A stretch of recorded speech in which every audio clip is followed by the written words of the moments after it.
आप सभी को मेरा प्रणाम। आज थर्सडे है, बृहस्पति है, 25 जुलाई 2024। आज के दिन संपूर्ण विश्व में 1978 में पहली बच्ची, पहली कन्या, पहला संतान, वो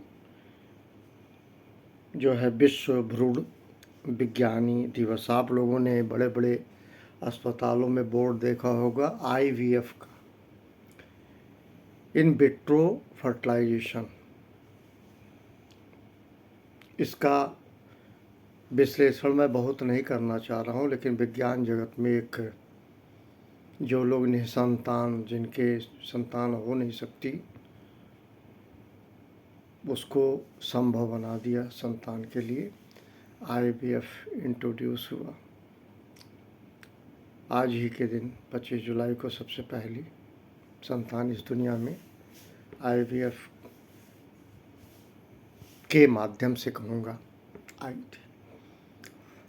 अच्छी बात है, बहुत बढ़िया बात है। कम से कम कोई ऐसा व्यक्ति नहीं जो निसंतान रहेगा। ये एक बात है। ये सावन का महीना चल रहा है, आप सभी को मालूम होगा। सावन का संबंध भी इंद्र से है और समुद्र मंथन भगवान विष्णु ने, जिसको क्षीर सागर कहते हैं, आज हिंद महासागर है, भगवान विष्णु ने ही इंद्र को राय दी थी असुरों से के साथ। समुद्र मंथन की बात थी और उसमें से जो मेन बात है, ऐसे तो 14 है, लेकिन मेन मैं अमृत और विष की बात करूं तो अमृत छल से राहु ने पी लिया था, जिसको राहु को केतु कहा गया। और जो विष था वो कोई छू नहीं रहा था, कोई ग्रहण करने को तैयार नहीं था। उसकी विष को भोलेनाथ इसीलिए भोलेनाथ कहा गया शिव को कि उन्होंने उस विष को अपने कंठ में ले लिया। और उसी कंठ, ये सावन के महीने में ही संपन्न हुआ, उसकी उग्र रूप और तमाम चीज़ों को कम करने के लिए सारे देवी देवताओं ने जल वर्षा की थी, ताकि वो ताप उस विष का कम हो सके। और महादेव, हर हर महादेव, या इस तरह से मैं कहूँ, सावन के महीने में दूसरी बात एक ये भी कही जा सकती है कि भगवान शिव को आशुतोष की संज्ञा उस समय दी जाती है जब वो बहुत प्रसन्न रहते हैं। उनके कई नाम हैं, उनका नाम नीलकंठ भी है पड़ा, क्योंकि उनका कंठ जो है नीला पड़ गया था। यहाँ से एक बात मैं व्यवहारिक तौर पर सबसे कहना चाहता हूँ, घर परिवार को लेकर। घर में जब कोई कठिनाई पड़ती है, कोई कष्ट पड़ता है, तो सारे लोग शेयर नहीं करना चाहते, कोई एक शेयर करता है। मैं बार बार एक उदाहरण देता हूँ। अभी मान लीजिए किसी वजह से कोई ऐसी विपदा आ पड़ी घर में, तो बहुत सारे लोग जो घरों में रहते हैं, उनमें सबसे ज़्यादा कोई उस घर का मुखिया, चाहे नर हो चाहे नारी, वो परेशान होती है और तमाम दुख कष्ट झेलती है, और यहाँ तक कि अपने संतान को पता लगने नहीं देती। मैं यही बात बताना चाह रहा था।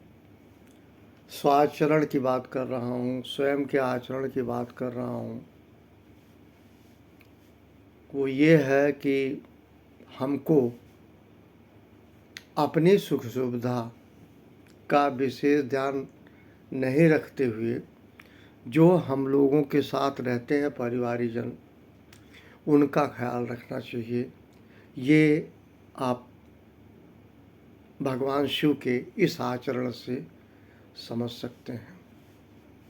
नाथों के नाथ, महानाथ कह लीजिए, महादेव के परमपिता परमेश्वर कह लीजिए, जो पूरे विश्व में मैं कहूँगा यत्र तत्र सर्वत्र पूजे जाते हैं। वो पूजा न तो भगवान राम की होती है यत्र सर्वत्र, और ना भगवान कृष्ण की, लेकिन भोलेनाथ हैं जिनकी पूजा सर्वत्र होती है। और उसी तरह से उसका एक रूप है, सुने होंगे, लोग करवाते हैं रुद्र का अभिषेक, रुद्राभिषेक कराते हैं ताकि भोलेनाथ उस घर में का कल्याण करें। जबकि बहुत स्पष्ट है, सावन के महीने में जब समुद्र मंथन के बाद विष पीने की बात थी तो भगवान शिव ने इसलिए पी थी ताकि पूरे मानव समाज में, विश्व में किसी का भी अनिष्ट ना हो सके। उससे बचाने के लिए, विश्व कल्याण के लिए उन्होंने विष पी थी।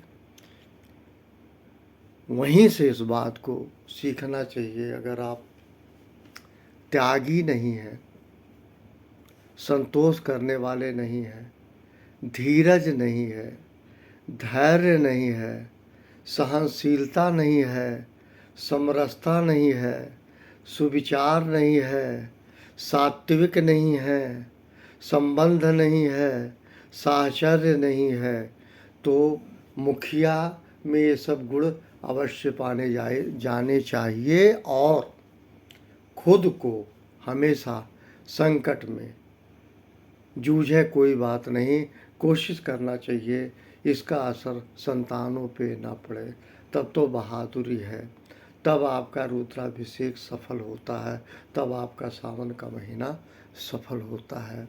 सावन, भगवान इंद्र, भगवान विष्णु ने क्या किया था?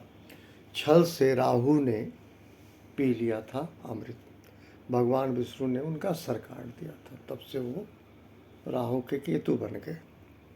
इस तरह से छल से उन्होंने अमृत पिया था, लेकिन विष ग्रहण करने के लिए कोई तैयार नहीं हुआ। उसी प्रकार से घर की पारिवारिक ज़िंदगी में दुख हर कोई अपनाने को तैयार नहीं रहता, उसमें से कोई एक तैयार होता है। आप कुछ करें न करें, इसीलिए मैंने कहा कि आप अपने मुखिया का सराहना ज़रूर करें। आप कुछ कर भी नहीं सकते मान लो, तो कम से कम प्रशंसा तो कर सकते हैं। और अगर सराहना या प्रशंसा नहीं भी करना चाहते हैं तो भी कोई बात नहीं, कम से कम आलोचना न करें। इन्हीं शब्दों के साथ थैंक यू वेरी मच। आप सभी को मेरा प्रणाम। कोई बुला रहा है।